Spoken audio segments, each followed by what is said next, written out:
నమస్తే, welcome to Abhinav Bharat. Lok Sabha ఎన్నికల వేళ ఇప్పుడొక అంశం దేశాన్ని కుదిపేస్తోంది. అదే Amit Shah deep fake video. ముందుగా ఈ వీడియోను అఫీషియల్ పేజీల్లో షేర్ చేసింది తెలంగాణ ప్రభుత్వం. ఇప్పుడు చిక్కుల్లో పడింది. ముఖ్యమంత్రి రేవంత్ రెడ్డితో పాటు మరో నలుగురికి ఢిల్లీ పోలీసులు నోటీసులు కూడా ఇచ్చారు. ముందు ఆ వీడియో ఒకసారి చూద్దాం. जनता पार्टी की सरकार बनेगी तो एक गैर संवैधानिक एसपी और ओबीसी का है वो रिजर्वेशन को हम समाप्त कर देंगे. भारतीय जनता पार्टी की सरकार बनेगी तो एक गैर संवैधानिक मुस्लिम रिजर्वेशन को हम समाप्त कर देंगे. ये अधिकार तेलंगाना के एसपी और ओबीसी का है, वो अधिकार उनको मिलेगा और मुस्लिम रिजर्वेशन को हम समाप्त कर देंगे. ఇదొక్కటే కాదు, ఇప్పుడు ప్రపంచమంతా ఫేక్ న్యూస్ వీర విహారం చేస్తుంది. సోషల్ మీడియా వచ్చిన తర్వాత ఏది నిజమో ఏది కాదో తెలియని పరిస్థితి. ఉదయం లేస్తే మనం చూసే వార్తల్లో, ఫోన్లో పుంఖానులుగా వచ్చిపడే సమాచారంలో ఏది అసలో ఏది నకిలో, ఏది మనల్ని తప్పుదారి పట్టిస్తుందో, దేనివల్ల మనకు ఉపయోగం ఉంటుందో తెలియని పద్మవ్యూహం.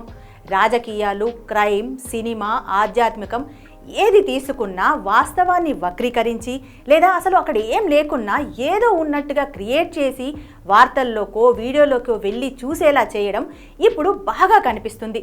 ముఖ్యంగా పక్కదారి పట్టించడం. కొన్ని వ్యూస్ కోసం తమ ఛానల్కు ప్రమోషన్ కోసం వెబ్సైట్లు, యూట్యూబ్ ఛానళ్లు దిగజారిన తనం ఫేక్ థంబ్నెయిల్స్ పెట్టి ఆకట్టుకోవడం. దీనికి ఉదాహరణగా కొన్ని చూద్దాం ఇప్పుడు. ఇది ఫేక్ న్యూస్కి, ఫేక్ థంబ్నెయిల్కి అసలైన ఉదాహరణ. జయప్రద గురించి రాసిన ఒక న్యూస్ ఐటెంకి ఆమె వస్తానంటుంది, ఎవరూ పిలవట్లేదని చెత్త టైటిల్ పెట్టారు. లోపలికి వెళ్ళి చూస్తే అంటే ఆమె వేరే న్యూస్ ఉంటుంది. అసలు దానికి దీనికి అసలు ఏమీ సంబంధం లేదు. అట్లాంటిదే ఇంకొకటి మనం చూసినట్లయితే, అనసూయతో 9 ఏళ్ళు సహజీవనం చేసింది ఎవరు?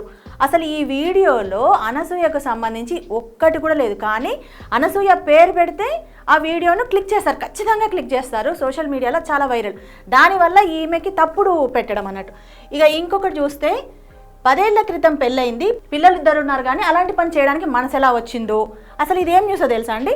ఆమె ఆత్మహత్య చేసుకుంది ఒక లేడీ. దానికి సంబంధించిన న్యూస్ ఇది. అసలు అది ఎంత దరిద్రంగా ఉంది టైటిల్. ఇట్లాంటివే మొత్తం ఫేక్ న్యూస్ అనేది ఇప్పుడు సోషల్ మీడియాలో తప్పుదారి పట్టించేలా బాగా వైరల్ అవుతున్నాయి. ఇవి చాలా చీప్ ట్రిక్స్.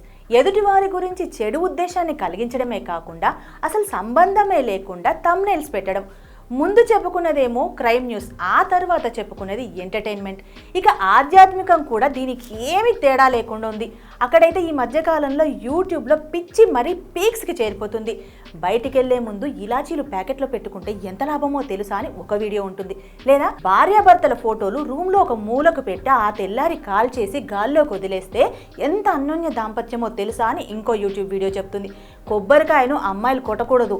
ఇలాంటి పనికిరాని తప్పుదారి పట్టించే సమాచారం కుప్పలు తెప్పలు. వాటికి అట్రాక్ట్ అయ్యి చదివామో వాళ్ళ ప్రయోజనాలు నెరవేర్చినట్టే అవుతుంది. ఇవి చూసి గుడ్డిగా ఫాలో అయ్యే వాళ్ళు కోకొల్లలుగా తయారవుతున్నారు. వీటితో సింపుల్గా మూఢనమ్మకాలను నెమ్మదిగా ఇంజెక్ట్ చేస్తున్నారు.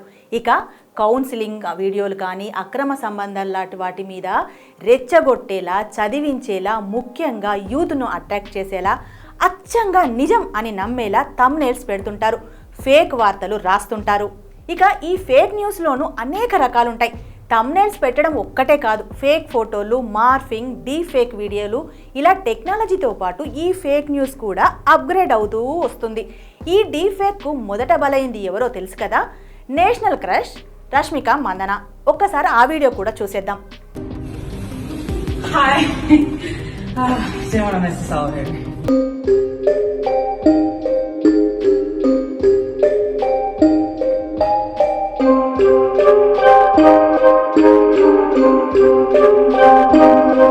వేరే అమ్మాయి తలకు రష్మిక తలను అతికించి వీడియో వదిలారు. దాన్ని రష్మికాదే అనుకుని లక్షల్లో వ్యూస్ వచ్చాయి. దీనివల్ల ఎవరికి లాభం? మోసం చేయడం ఎందుకు? భావోద్వేగాలను రెచ్చగొట్టడం దేనికి? అంటే సింపుల్గా వారి రోజువారీ గడవాలి అంతే. మినిమం కామన్ సెన్స్ లేకుండా, ఎథిక్స్ లేకుండా తప్పప్పులు గాలి కొదిలేసి చేసే ఈ పనులతో ఎక్కువగా ప్రభావితమయ్యేది యువతే. ఇలాంటి వార్తల వల్ల మానవ సంబంధాలకు విలువ లేకుండా పోతుంది, నిజం గల్లంతవుతుంది. క్రెడిబిలిటీ లేని, బాధ్యత లేని సమాచారంతో సోషల్ మీడియా బరితెగించిపోతుంది. దీనికి ముఖ్యంగా బలయ్యేది ముందుగా చెప్పుకున్నట్లు యువతే. పాలేవో నీళ్ళేవో తెలుసుకోలేని అమాయక యువత వీటినే నమ్ముతున్నారు, వాటినే నిజం అనుకుంటున్నారు. దీని గురించి తెలిసిన పెద్దలు చెప్పినా వినని పరిస్థితి. దీని నుంచి బయటపడాలంటే పౌరులుగా మనవంతు బాధ్యతను నిర్వర్తించాలి. అది fake news, fake thumbnail, fake video అని తెలిసినప్పుడు దాని మీద రిపోర్ట్ కొట్టడమో, ఫేక్ను వ్యాపింపచేసే వెబ్సైట్లను చదవకపోవడం, థంబ్నెయిల్స్ చూసి వార్తల్లోకి వెళ్లే ముందు ఆ ఛానల్ ఎంతవరకు విశ్వసనీయమైనదో గమనించడం, ఫేక్ వార్తల మీద యువతలో అవగాహన కల్పించడం లాంటివి చేయాలి.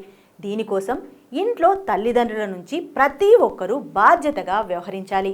నాయకులారా, మీ పనితనం మీ అధినాయకులకు తెలియజేయాలనుకుంటున్నారు. ప్రజలారా, మీ సమస్యలను మీ నాయకులకు తెలియజేయాలనుకుంటున్నారు. ప్రజా సమస్యల పరిష్కార వేదిక మీ అభినవ్ భారత్.